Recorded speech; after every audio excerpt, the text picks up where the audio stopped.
करे जो जमाना, माटी पे मर मिट जाना, जिक्र में शामिल तेरा नाम।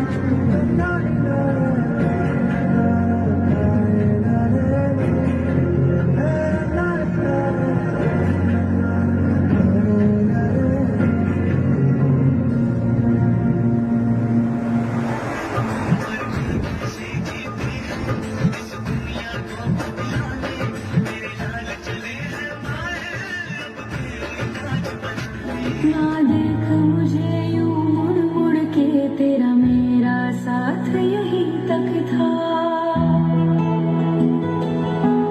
ये तेरी ज़मीन तेरे खून से ही तो सजती संवरती है राज। क्योंकि ये भारत है, यहाँ के लोग बहुत ही आलसी हैं। सारे जुल्म और ज्यादती बर्दाश्त करते हैं लेकिन उफ तक नहीं करते।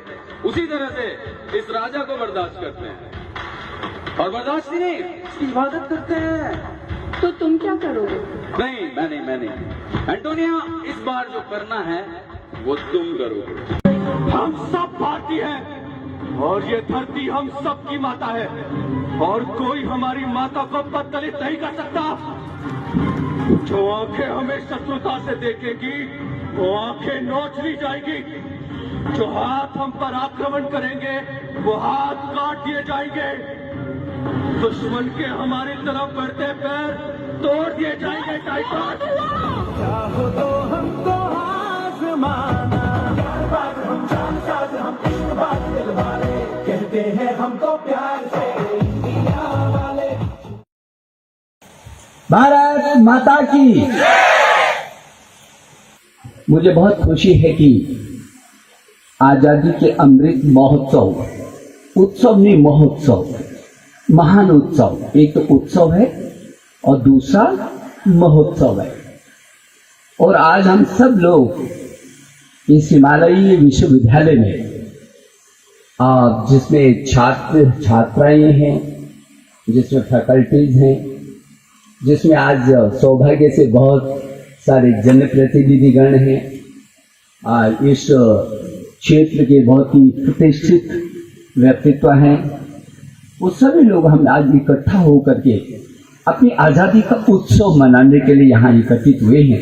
मैं सबसे पहले तो आपको बहुत सारी शुभकामनाएं और बधाई देना चाहता हूँ इस आज़ादी के अमृत महोत्सव। मेरे प्रिय छात्र छात्राओं, जब यहाँ पर बहुत सारे गीत हम गुनगुना रहे थे तो जो लोग गा रहे थे उनके अंदर तो भाव पैदा हो ही रहे थे, लेकिन जो इस पंक्ति के अंतिम छोर में भी कोई छात्र छात्रा बैठा था उसके मन के अंदर भी हिलोरे ऐसा हो रहा था कि वो भी इधर मंच पर आकर के साथ साथ गाए। का मतलब क्या होता है? का मतलब ये होता है कि जब कोई शब्द आप तक पहुंचता है और आपके अंदर प्रवेश करके वो आपको प्रभावित करता है, तब आपकी भावनाएं पल्लवित और पुष्पित होकर के उसके साथ एकात्मता करती हैं। और यही उत्सव का असली मकसद ये है कि हम सब लोग एकजुट होकर एक स्वर में, एक मन हो करके, एक तन हो करके हम सब एकत्व का निर्माण करें। उस एकत्व का निर्माण करके हम उस भारत को याद करें, मेरा भारत। अब आपने देखा कि आज हम लोग बहुत मौज मस्ती के साथ बैठे हुए हैं। आप थोड़ा सा याद करो 15 अगस्त 1947 से पहले का क्या दशा थी। इस तिरंगे को यदि कोई, मुझे याद आता है कल मैं हरिद्वार में था, वत्स जिन्होंने इस तिरंगे को हरिद्वार के रेलवे स्टेशन पर लगाया, तिरंगे को रेलवे स्टेशन पर लगाते ही गोली दाग दी, वहीं उसको धाराशायी कर दिया। अपने देश में तिरंगा को लगाने की ये सजा, अपने यही वो क्षेत्र है जहां हरिद्वार के बगल में मैं जरूर चाहूंगा, कुलाधिपति जी, कुलपति जी और प्रिंसिपल साहब से आग्रह करूंगा कि इस विश्वविद्यालय का एक एक बच्चा उस हरिद्वार के उस गांव का दर्शन करना चाहिए। जहां राजा विजय सिंह ने अंग्रेजों के खिलाफ जंग लड़ी, सिर नहीं झुकाया। एक ही दिन में एक ही पेड़, वो पेड़ भी आज वहीं पर है जिसमें 153 लोगों को उल्टा करके फांसी को फंदों पर झुला दिया गया, लेकिन हमारे लोगों ने उफ तक नहीं की, सिर नहीं झुकाया, अंग्रेजों के खिलाफ जिहाद किया। अभी तो हम ताली भी नहीं बजा पा रहे, लोगों ने क्या क्या नहीं कर दिया। आप थोड़ा सा पीछे जाकर के तो देखना पड़ेगा ना हमको। आज खुली सांसें ले रहे हैं। मैं कुछ दिन पहले जब मैं भारत का शिक्षा मंत्री था तो मैं दिल्ली विश्वविद्यालय के दीक्षांत समारोह में गया। जो कुलपति जी का वो जो कार्यालय था वो पहले किसी अंग्रेज का वो ऑफिस था। मेरे को बताया गया कि इसके ठीक पीछे यहां भगत सिंह जी की कुटीर नीचे। मैंने कहा कि भगत सिंह जी के, मैंने सब काम छोड़ करके पहले कुलपति को कहा, रजिस्ट्रार को कहा, पहले मुझे उनको देखना है। सोच नहीं सकते, वहां जाकर के तो आंखों में जो आंसू की घाट रुक नहीं पाई। उस छोटी सी कोठरी पर और नीचे से ये बीच के छात्र छात्रों को मैं कहना चाहता हूँ, एक छात्र एक छात्रा जो दोनों आपस में बात कर रहे हैं, मैं बाद में जरूर पूछूंगा कि मैंने क्या कहा, क्योंकि आपका समय भी खराब नहीं होना है और मेरा भी समय खराब नहीं जाना है। आज हम उत्सव के लिए बैठे, हम भविष्य के लिए भी संकल्प के लिए हैं और पीछे जो हमारे साथ हुआ है उसको याद करने के लिए भी यहाँ एकत्रित हुए हैं। और इसलिए जिन बिंदुओं को मैं चर्चा करूं आप ही को बांटने के लिए बात कर रहा हूं। भगत सिंह आप ही तो थे भगत सिंह, क्या जिन लोगों ने देश की आजादी में अपना सब कुछ तन मन खत्म कर दिया, परिवार के परिवार तबाह कर दिए, एक आवाज पर जो अपने, जिनको मालूम था कि उसका हश्र क्या होगा, उनको क्या हम याद कर पा रहे हैं? और यदि याद कर रहे हैं तो क्या उनके बताए रास्ते पर जो उन्होंने, हम गांधी जी को भी कहते हैं, लाए हम तूफानों से किस्ती निकाल के इस देश को रखना मेरे, इस देश को रखना मेरे, ये सब लोग क्यों नहीं बोल पाए? क्या दिक्कत है बोले? लाए हम, सब लोग बोलते, लाए हम,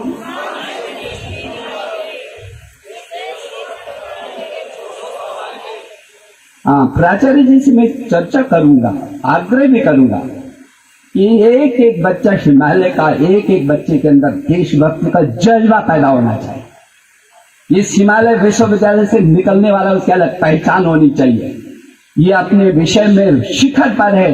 कुलपति जी मैं अनुरोध करूंगा, ये वही पाठशाला है जहां से यहाँ योद्धा निकल करके बाहर निकलेंगे, जिसके चेहरे को देख करके लोगों को आत्म भरोसा हो सके ये देशभक्त भी है और जिस क्षेत्र में जाएगा भारत माता का माथा ऊंचा करेगा।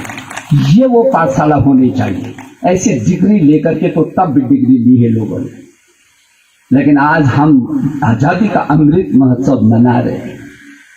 अभी जब पुष्यमित्र का यहाँ पर कौन छात्र और छात्रा रहे होंगे, और मैंने कभी सुभाष जी से मैं बात कर रहा था, सुभाष भट्ट से, कि ये इन प्रस्तुतियों को दिखाना चाहिए, मेरे इस पीढ़ी को पता रहना चाहिए मेरा भारत क्या था, मेरे साथ क्या हुआ है, मेरी माँ बहनों के साथ क्या हुआ, मेरे नौजवानों के साथ क्या हुआ, मेरे परिवारों के साथ क्या हुआ, भारत माता के साथ क्या हुआ। तब जाकर के हम खड़े हो पाएंगे जब हमको ये सब पता रहेगा। और इसलिए मैंने आग्रह किया कि आप नंदू से भी मैं कहूंगा, रविंद्र से भी कहूंगा कि ये जो प्रस्तुति है पुष्यमित्र वाली, इसको बताना चाहिए पीढ़ी को। अन्यथा हम तो केवल डिग्री धारक बन गए हैं, अपने पेट को पालने के लिए रोजी रोटी के चक्कर में सब कुछ भूल गए हैं।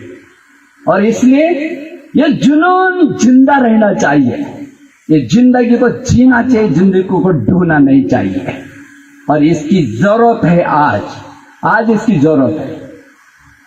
और इसलिए मैंने कहा कि भगत सिंह का मैं जरूर चाहूंगा जब दिल्ली आप जाएं तो दिल्ली विश्वविद्यालय के उस भगत सिंह, अभी वहां एक पुस्तकालय भी मैंने बनाया, उससे इतनी छोटी सी, उससे इतना डर था अंग्रेजों को कि उसका जो खाना थोड़ा बहुत जाता भी था तो नीचे, बहुत नीचे तय खाने में केवल इतनी एक लिफ्ट बना रखी थी और लिफ्ट में भी कोई नहीं जाता था, खाना जाता था नीचे से, ये लगता वो नीचे जाता था इतनी सी काली कोठरी में।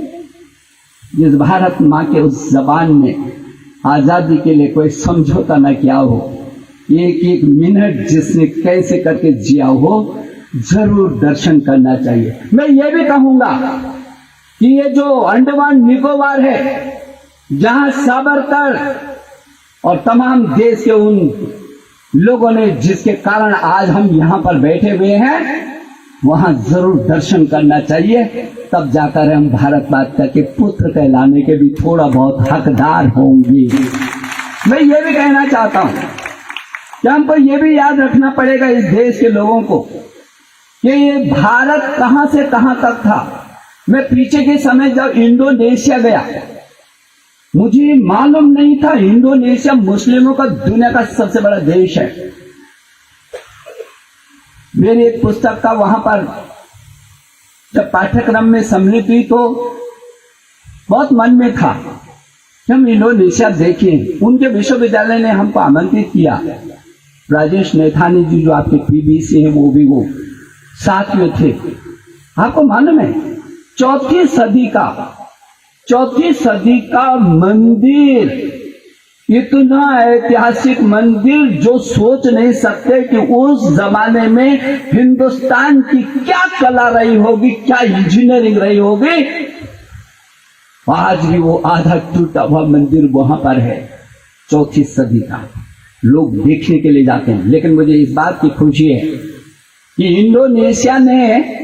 इंडोनेशिया मुस्लिमों का सबसे बड़ा देश होने के बाद भी मुझे जब हर 10 कदम पर, 1 किलोमीटर पर, 2 किलोमीटर पर हर विश्वविद्यालय के आगे भगवान राम की आदम कद की मूर्ति लगी मिली तो मुझे आश्चर्य हो गया। जब हम जिस विश्वविद्यालय जो दायित्व उनका कौन सा विश्वविद्यालय, सर्जन विजेता विश्वविद्यालय में जब हम गए तो बाहर जो है ब्रह्मा का चित्र विश्वविद्यालय से बाहर। और जब हम पूरे इंडोनेशिया में घूमे तो हमको आश्चर्य हुआ। मैं नौजवान, मेरे प्रिय साथियों, भाई और बहनों, मैं इसलिए इन बातों को दोहराना चाहता हूं। ये देश केवल कंकड़ पत्थर का ढेर नहीं है। ये देश इधर बैठा हुआ है, जिनके मन में जुनून होता है वही देश के लिए कुर्बानी देता है और वही हमेशा अमर हो जाता है, भारत माँ का सपूत कहलाने के लायक हो जाता है। जुनून तो चाहिए ही है जिंदगी में। जिसकी जिंदगी में जुनून नहीं है, जो समय को खराब कर रहा है, वो अपना पेट तो पाल सकता है, थोड़ा बहुत सुख सुविधाओं को तो इकट्ठा कर सकता है, वो जी नहीं सकता। और इंडोनेशिया जैसा देश, जब हमने उनको पूछा यहाँ क्या है, उन्होंने एक उदाहरण दिया। मैंने अपने इंडोनेशिया वाली जो भारत की संस्कृति का प्राण है इंडोनेशिया, अपने पुस्तक में उसका उल्लेख किया। वहां के राष्ट्रपति जब पाकिस्तान का दल गया था, वहां एक दल गया था और उन्होंने वहां के राष्ट्रपति से कहा कि हम क्या देख रहे हैं यहाँ, ये इंडोनेशिया है ये हिंदुस्तान है। हम हर जगह उनका जो 2000 का नोट है उस पर भी गणेश की मूर्ति है और जो उनका इंटरनेशनल जो उनका हवाई जहाज का अड्डा है वो भी गरुड़ के नाम पर है। इंडोनेशिया गरुड़ के नाम पर है। तो जब उन्होंने कहा कि पाकिस्तान के उस प्रतिनिधि मंडल को जब उन्होंने कहा कि हम ये हिंदुस्तान में है या इंडोनेशिया में है, ये क्या देख रहे हैं, हर कदम पर भगवान राम की मूर्ति है, लक्ष्मण की मूर्ति है, हनुमान की मूर्ति है। तो उन्होंने बहुत अच्छा जवाब दिया। उन्होंने कहा हमारा धर्म इस्लाम हो सकता है लेकिन हमारी संस्कृति राम की संस्कृति हम इसको छोड़ नहीं सकते। मैं उत्तर प्रदेश का संस्कृति मंत्री भी रहा, लेकिन मैंने घटोत्कच की पहली प्रस्तुति इंडोनेशिया में जाकर के देखी, आश्चर्य हुआ मुझे। घटोत्कच की प्रस्तुति, और वहां की दुनिया में ऐसी रामलीला कहीं होती नहीं है जैसे इंडोनेशिया में होती है। कभी YouTube पर जाइए, इंडोनेशिया की रामलीला मिल जाएगी, बल्कि दिल्ली तक भी रामलीला को खेलने के लिए आते हैं। ये भारत का वैभव, इधर इंडोनेशिया का मैं उदाहरण देता हूँ, उधर मैं मॉरिशस का उदाहरण देता हूँ।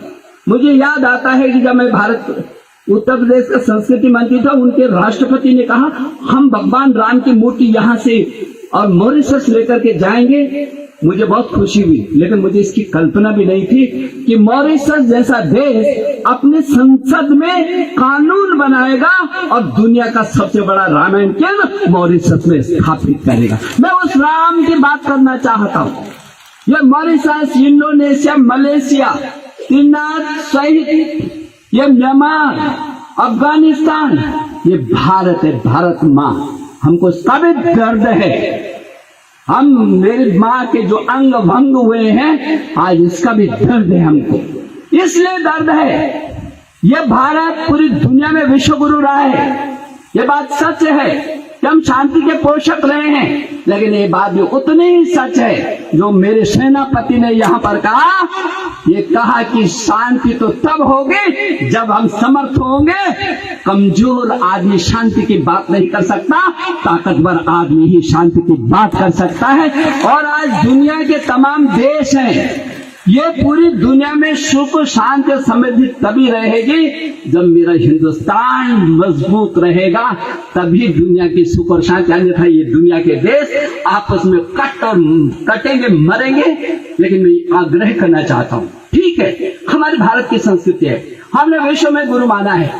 हमारे पुष्यमित्र जी कहते हैं अच्छा बोला, लेकिन ताकत तो जरूरी था। यदि आपने पुष्यमित्र को सुना होगा और उनके सेनापति को सुना होगा और उन परिस्थितियों का आंकलन किया होगा, तो यहाँ बैठे रहने वाला कोई भी छात्र छात्रा चुप नहीं बैठ सकता। उसकी धड़कनें तेज हुई होंगी और यही धड़कनें आप संस्कार पैदा करेंगे, इस देश के लिए मर मिटने का संस्कार पैदा करेंगे। कहां से संस्कार पैदा होता है? भाषणों से संस्कार पैदा नहीं हो सकता है। ये पोथों को मात्र पढ़ने से, डिग्री लेने से संस्कार पैदा नहीं हो सकता। मुझे इस बात की भी खुशी है कि जब हम इस देश की NEP 2020 बना रहे थे, हमारे सामने बहुत बड़ी चुनौती थी। ये देश वही देश है जो माता भूमि पुत्रम पृथ्व्या है। हमने इस धरती को मां बोला है। वो दुनिया का कोई देश इस धरती को मां नहीं बोलता। माँ कहा है हमने, और कहा ही नहीं है। उस माँ के लिए अपनी कुर्बानियों को भी दिया है। यदि हमने आयम निजा परोवेति गणना लघु चेतसाम उदार चर्चा नाम तो वसुधैव कुटुंबकम, पूरी वसुधा को अपना परिवार माना है, पूरी दुनिया को अपना परिवार मानने वाला। पूरी दुनिया में यदि कोई देश हो सकता है तो केवल मेरा हिंदुस्तान ही हो सकता है। बाकी तो सोच भी नहीं सकते, कल्पना भी नहीं कर सकते। और उस देश, इस पूरी दुनिया के उस परिवार को हम जब कभी भी कोई भी कार्यक्रम करते हैं, चाहे सुख का है दुख का है, लेकिन साथ में बोलते सर्वे भवन्तु सुखिनः। हाँ, कि जब तक धरती पर कोई भी प्राणी दुखी होगा तब तक मैं सुख का एहसास नहीं कर सकता। ये संकल्प छोटा संकल्प है। ये दुनिया के लोग हमारे सामने बौने होते हैं जब हम पूरी दुनिया के लोगों के बारे में सोचते हैं कि जब तक दुनिया में एक भी व्यक्ति दुखी होगा, एक भी प्राणी दुखी होगा, तब तक मैं सुख का एहसास नहीं करता। का मतलब मुझ में इतनी ताकत चाहिए कि मैं हर व्यक्ति के कष्ट को दूर कर सकूं। हर व्यक्ति का कष्ट वही दूर कर सकता है जो ताकतवर होगा, योद्धा होगा। दूसरों के दुखों को, जो स्वयं रो रहा होगा, दूसरों के दुखों को क्या दूर कर सकता है?